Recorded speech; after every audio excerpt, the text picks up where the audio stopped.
10h22, muito bom dia. Vamos então a mais uma edição do Visto Fora. Todas as semanas, à sexta-feira, falamos dos temas da semana com o Olivier Bonamici. Bom dia, Olivier. Bom dia. E também com a Begonha Inigas, que hoje participa à distância. Bom dia, Begonha. Muito bom dia para todos. Bom, e bom dia também ao Miguel Coelho, como é habitual, conduz a emissão. Olá, bom dia a todos.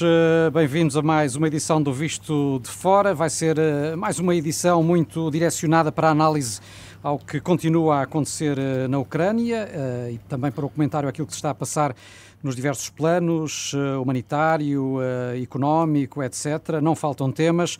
Antes de mais, recordo contudo que o Visto de Fora é uma parceria da Renascença com a Euronet, a rede europeia de rádios. Euronet Plus. Temos então 23 dias de guerra na Ucrânia, continuam os bombardeamentos russos, embora tudo indique que a operação militar está a decorrer de uma forma bem mais lenta do que Moscovo teria planeado. Em paralelo, prosseguem as negociações, temos tido notícias de avanços e recuos. Acreditas, Olivier, que estamos mais perto ou não de uma solução negociada? Bem, eu acho que não. Eu acho que, infelizmente, estamos mais perto de uma escalada. E vimos hoje lá atacar a zona de Lviv. Portanto, acredito que não. E há um elemento que é o discurso que eu achei assustador de Vladimir Putin esta semana. Não me recordo ao certo o dia, quando ele coloca no mesmo cesto os ocidentais, os chamados alegados nazis ucranianos e os que ele chama também os nacionais traidores, não é? Eu parecia-me que estava num livro de George Orwell, esta propaganda inacreditável ao ponto dele dizer que desde o conflito no Donbass, que não é de agora, morreram 14 mil civis, enquanto de facto as Nações Unidas falam de 14 mil mortos, mas que são na maioria soldados, de um lado e do outro. Civis serão na volta de 2, 3 mil mais ou menos. Portanto, a mim estou a sentir que uma espécie de processo na cabeça de Putin e da Rússia de norte-coreanização, por assim dizer, cada vez mais isolado, cada vez mais na mentira e cada vez mais na propaganda, por isso neste momento não estou nada confiante sobre o sucesso da negociação. Sim, esse discurso de Vladimir Putin foi na quarta-feira, quando ele falou da necessidade de autopurificação da Rússia, que Exato. É também um conceito bastante intimidante. E tu, Begonha, estás igualmente pessimista? Ou menos? Pois sim. E sabem que eu non sou nada pesimista, sou bastante optimista, non é? Por natureza, mas neste caso acho que debemos ser realistas e algo ou bastante pesimistas, porque é verdade, nós realmente non sabemos o que está a acontecer na Rusia, non sabemos o que está a acontecer na cabeza do Putin, e é verdade que os sinais que temos son de bombardeamentos cada vez máis perto da nosa Unión Europea, non é? Isto do que falaba Olivier de hoxe de mañá, que estamos a falar dun bombardeamento hoxe de mañá no aeroporto de Lviv, a 70 kilómetros da Polonia, non é? E entón iso de que como están a aumentar precisamente estes ataques para presionar ainda máis a Ucrânia, que é o que están a dizer. Mas não pode ser também uma forma de fazer pressão sobre as negociações? É o que están a dizer, é o que podemos ler hoxe de mañá en moitos xornais internacionais, non é? Estás a comentar desde há varios días, mas estamos a ver tamén que as negociações proseguen, mas tamén o que ten de aceitar o presidente da Ucrânia tamén non é fácil, non é? Porque ceder ou aceitar, digamos, a soberanía da Crimea, ele xa diz que está disposto para non formar parte da NATO, si da Unión Europea, mas non sabemos o que está a acontecer nas entreliñas. Por iso debemos ser mesmo cautos, por enquanto que sabemos e temos os dados que dicía Olivier, ou aproximadamente a cuantidade de número de mortos até este momento, que é brutal, e de número de civis, e tamén a cuantidade de refugiados. Por iso que, por enquanto, debemos ser muito, muito cautelosos. Mas falavas há pouco, Olivier, enfim, de um certo extremar de discurso por parte de Vladimir Putin, que não tem parado ao longo destas semanas. O certo é que por parte do Ocidente também ouvimos palavras cada vez mais carregadas. Joe Biden, esta semana, chamou quase tudo ao presidente da Rússia, desde criminoso de guerra a ditador assassino. São declarações que se recomendam nesta fase tão crítica?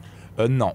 Não e não, porque eu acho que não há solução neste momento até entrar nestas guerras de palavras. Eu acho que é mesmo um erro. Agora, a questão é que ele pessoalmente pode considerar, como muitas pessoas, que Putin é um ditador, é um criminoso de guerra, mas ele é o presidente dos Estados Unidos. Eu acho que é um erro completo na diplomacia atual, que o mais importante é acabar com esta guerra. E não é com estas palavras, não é, que a negociação vai acelerar. Aliás, o próprio presidente francês Macron fizeram uma pergunta esta semana, em direto na televisão. Se ou não, Putin é um ditador. E ele responde, acho que se deve responder, sendo um presidente francês, neste caso, o presidente da União Europeia, mas ele respondeu. Mas neste momento acha que se trata de qualificar ou de insultar o presidente russo? Eu sou responsável de um país e, pronto, como qualquer presidente de um país europeu, e nós não podemos entrar na escalada. A resposta é certa. Begonha, não estará a faltar também aqui algum tato a certos líderes internacionais?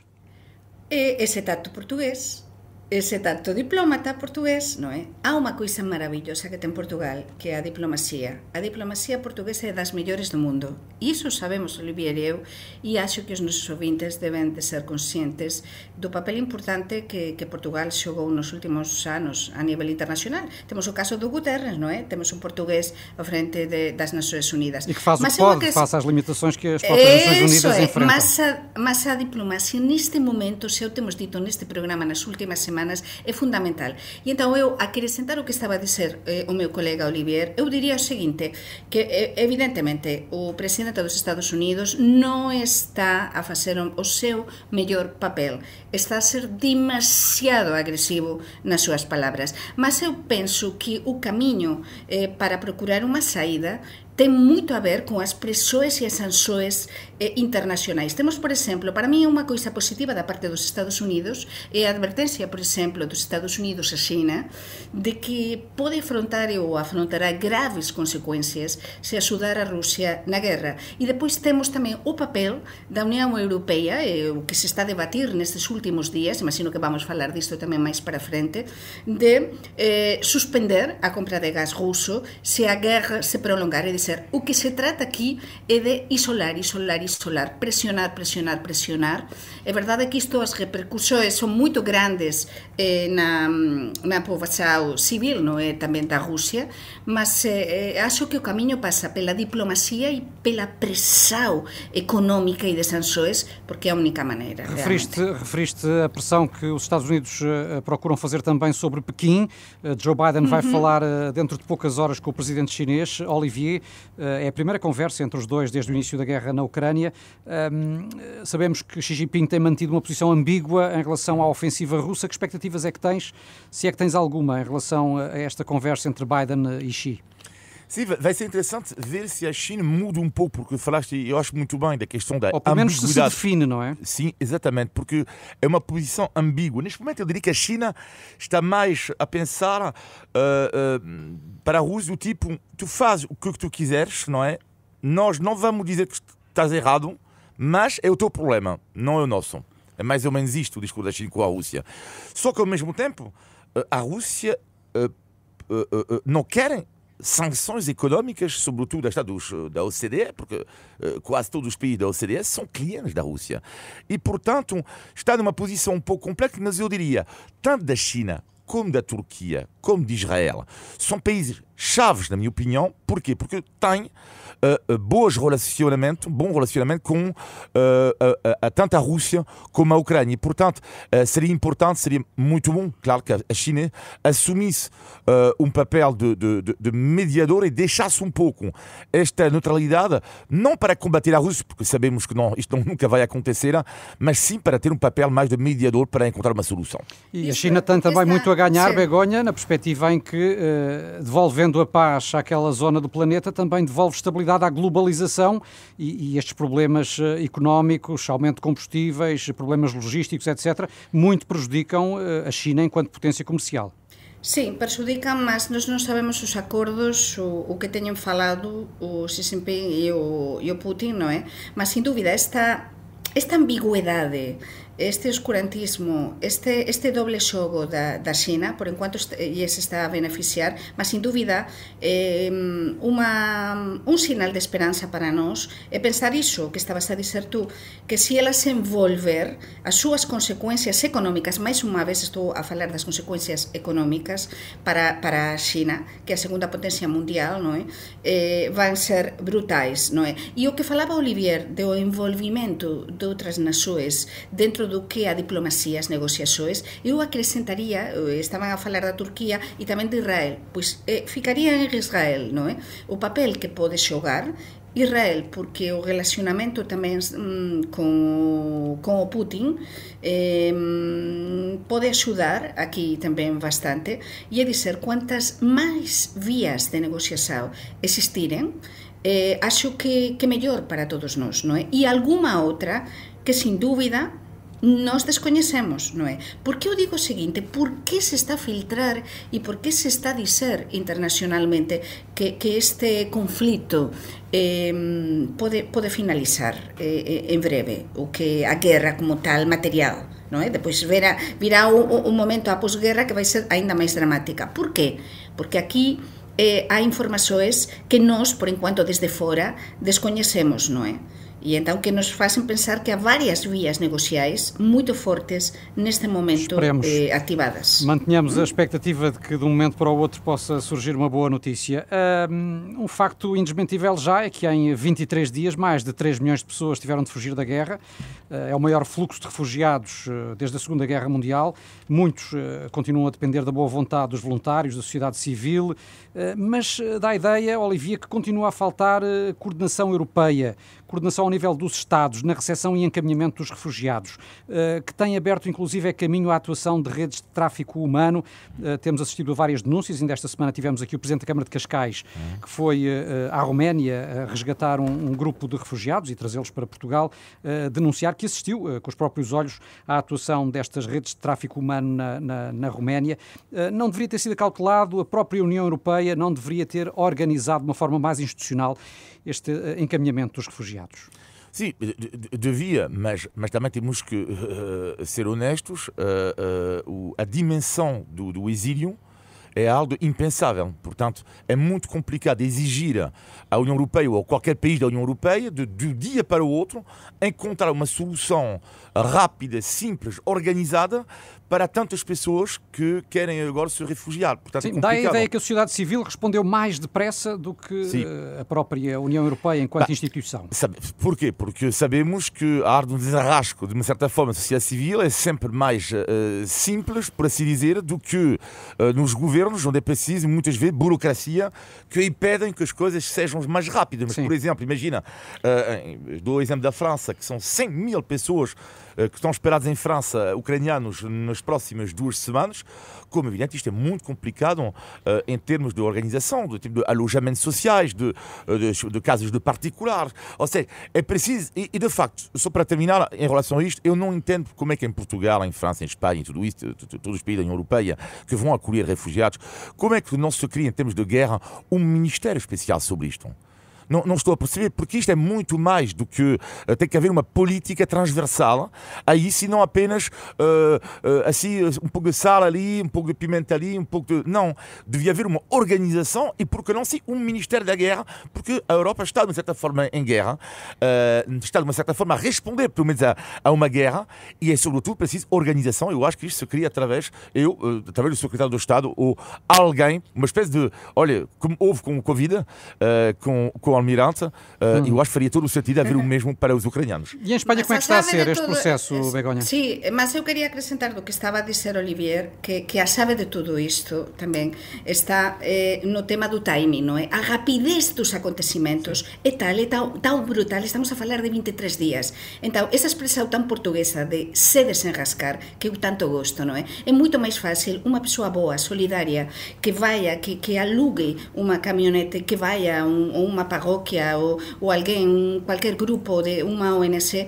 do que todo um Estado. Então, é muito fácil criticar a Europa, mas eu não criticaria a Europa. A Europa, neste momento, está tão volcada e tão posicionada em procurar uma solução, que é verdade que todo isto dos refugiados é que nunca antes na história aconteceu um éxodo de tal magnitude. Lembremos que em 3 semanas, foram mais de 3 milhões de refugiados, 1 milhão de refugiados por semana. Então isto é tão brutal que qualquer de nós, acho que devemos perceber que é muito fácil falar e criticar e muito difícil encontrar uma solução em termos globais. E perguntavas, Miguel, pelo caso da Espanha. Sim. Pois em Espanha acho que as coisas estão um bocadinho mais organizadas, mas também não muito mais do que em Portugal, não é? Porque é muito fácil dizer, em Espanha melhor. Não.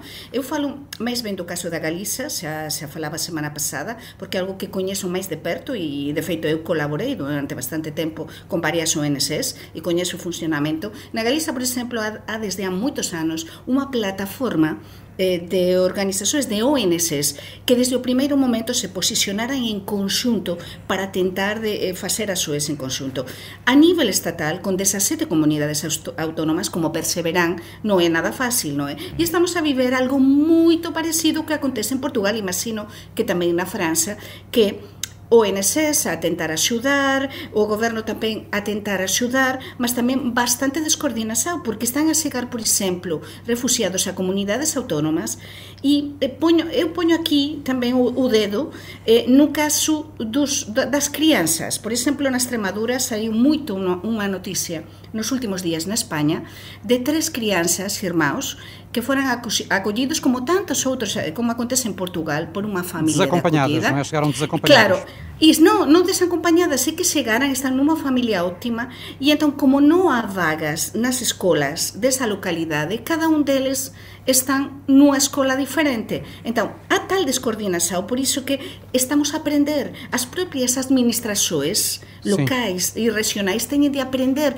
e apressar ainda mais. Já que estamos a falar da situação nos vossos países, temos tido em Portugal estas preocupações relacionadas com o aumento de preços, claro, também com a escassez de alguns produtos, porque tem havido inclusive alguma corrida cá em Portugal ao óleo de girassol, não sei se nos vossos países acontece o mesmo, mas qual é o cenário a este nível? Já há algum tipo de escassez de produtos, assambarcamentos, inflação? Qual é o cenário, Olivier?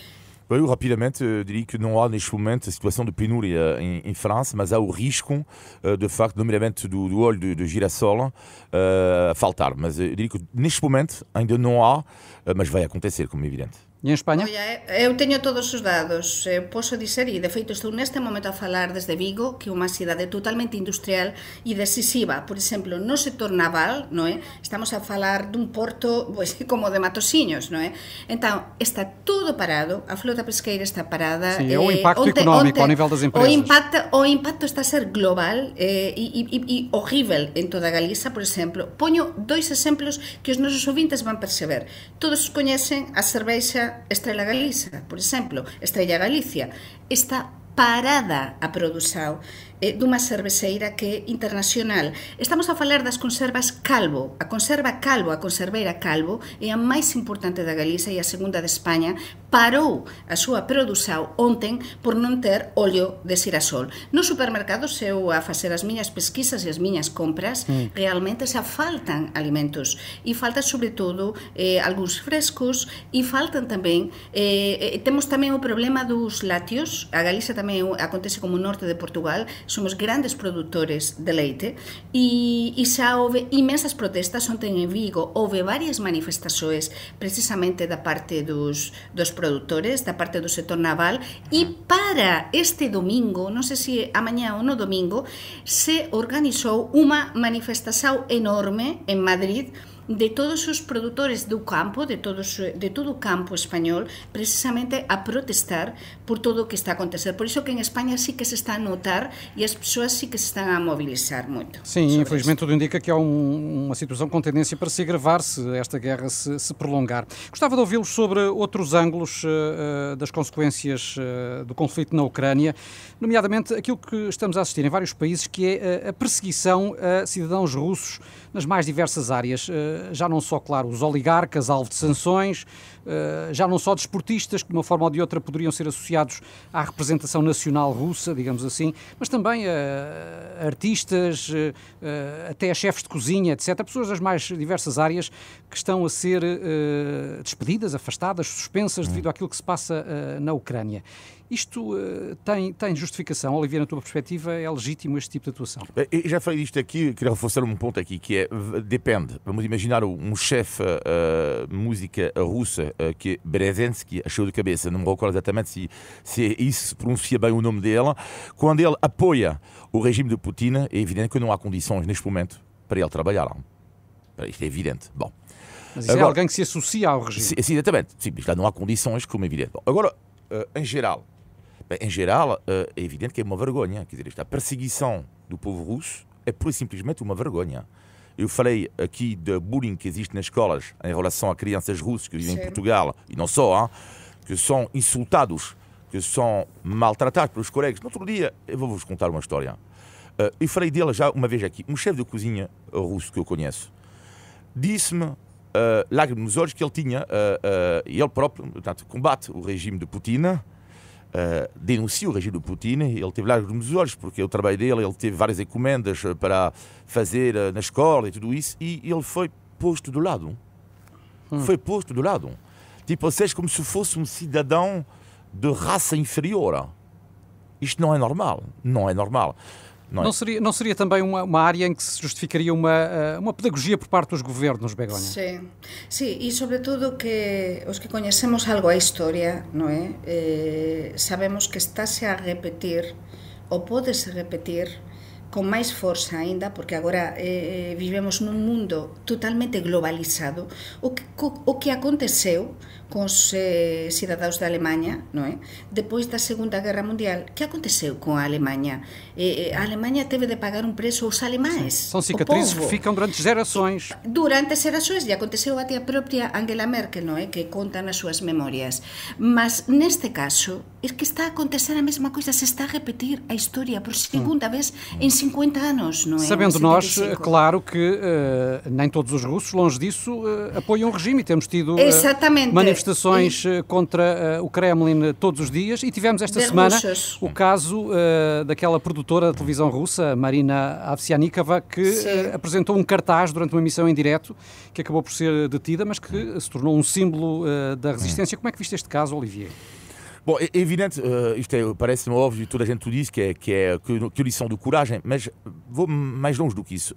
O que é que não me surpreendeu logo após isto é que ela levou apenas uma multa.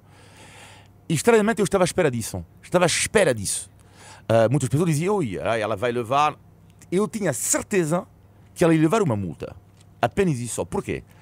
É a guerra da comunicação. Nunca se esquecer que a Rússia... Eu cheguei a ver 1, 2, 3 jornais recentemente russos traduzidos em francês. Bom, isto é inacreditável. Tipo, é a propaganda no seu esplendor.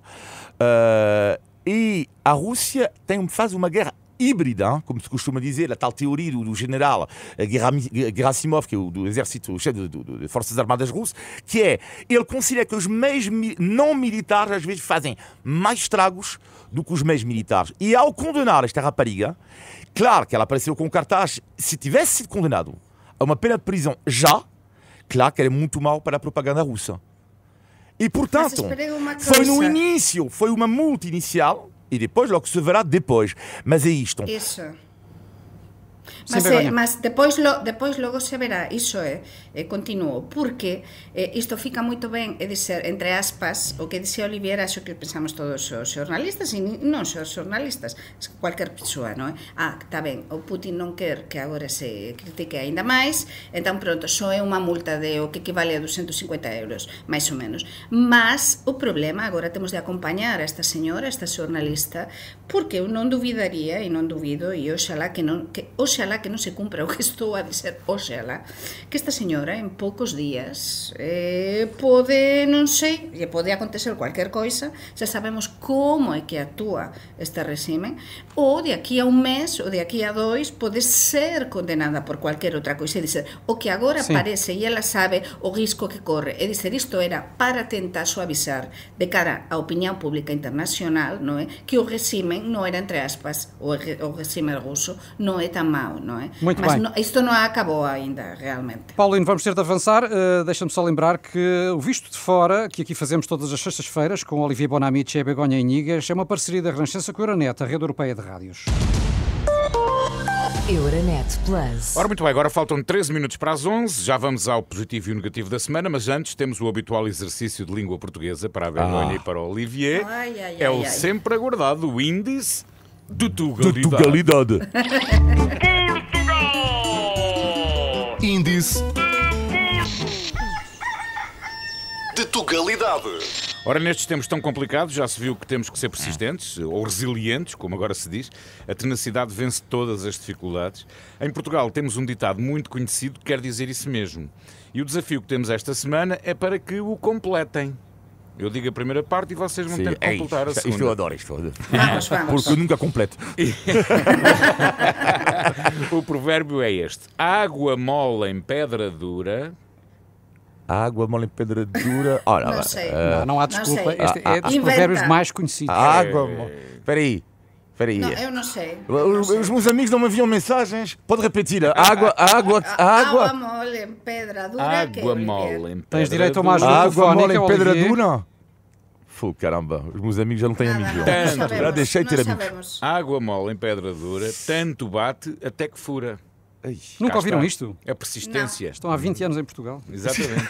Mas olha, não deixamos de aprender. Isto é fantástico, porque Mas cada escrevam dia para não estamos a esquecerem. aprender. Eu juro que nunca ouvi esta Eu expressão na minha também. vida. Nunca. De Tugalidade. Façam como eu costumo fazer, escrevam para não esquecer depois. Bom, vamos ao positivo e negativo da semana. Begonha, vamos ao negativo, para já. Pois o negativo, isto me apera un bocadinho triste, mas acho que é importante lembrar sempre isto que vou dizer. Hoxe se cumpre un mes do naufraxio do pesqueiro Villa de Pitanxo, estou a dizer en español e en galego, e os reis de España van estar moito perto de onde eu me encontro neste momento, na ría de Vigo, entre a ría de Vigo e a de Pontevedra, en Marín, no funeral das 21 vítimas mortais deste pesqueiro galego, non é? Aínda un mes depois non sabemos que é o que aconteceu. É dizer, temos unha guerra na Ucrania, mas o mundo continúa e as persoas continúan a sufrir tamén por outras causas, por outras coisas, e non nos podemos lembrar de determinados acontecimentos, non é? Dos mariñeiros, do que sofren, desas vidas, que son vidas moito duras mesmo. Exatamente. O teu negativo, Olivier? O meu negativo e um positivo esta semana, mas vou começar com o negativo, tem a ver com dois homens religiosos. Mas então vou começar com o negativo. O meu negativo da semana é o patriarca ortodoxo Kirill, que fala das forças do mal na Ucrânia. Dá uma espécie de legitimidade espiritual à monstruosidade que estamos a ver agora. Sendo um homem de Deus, devia ser um homem de paz. Infelizmente, há religiosos que se esquecem disso. Muito bem, Olivier. O teu positivo agora, Begonha? Hoxe vou dar un toque gastronómico. E o meu positivo, eu sei que gostas, Paulino, o meu positivo é voltar aos sabores de proximidade. A cociña de proximidade, a horta de proximidade. Esta guerra nos está a demostrar que temos de continuar a apostar pela proximidade, pela agricultura de proximidade, pela cociña de proximidade. Se agora, por exemplo, estamos na altura dun determinado vegetal, vamos consumir ese vegetal, non vamos pretender encontrar tal outro vegetal que ven de onde? De moito longe. A fruta de proximidade.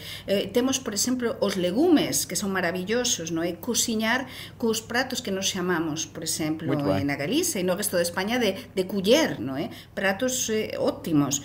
temos de apostar nisto porque o mundo está a mudar e non vamos pasar unha temporada bastante longa con escasez de alimentos e vamos ter de voltar a nos habituar a menos variedade, mas mais qualidade. Exatamente. Olha, eu hoje vou inverter um bocadinho isso que estás a dizer e que eu concordo plenamente.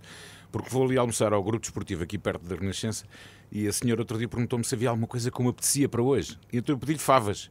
Não estamos na altura das favas. As favas serão congeladas, porque até se costuma dizer maio as traz, maio as leva. Na fava da época, geralmente é só durante o mês de maio.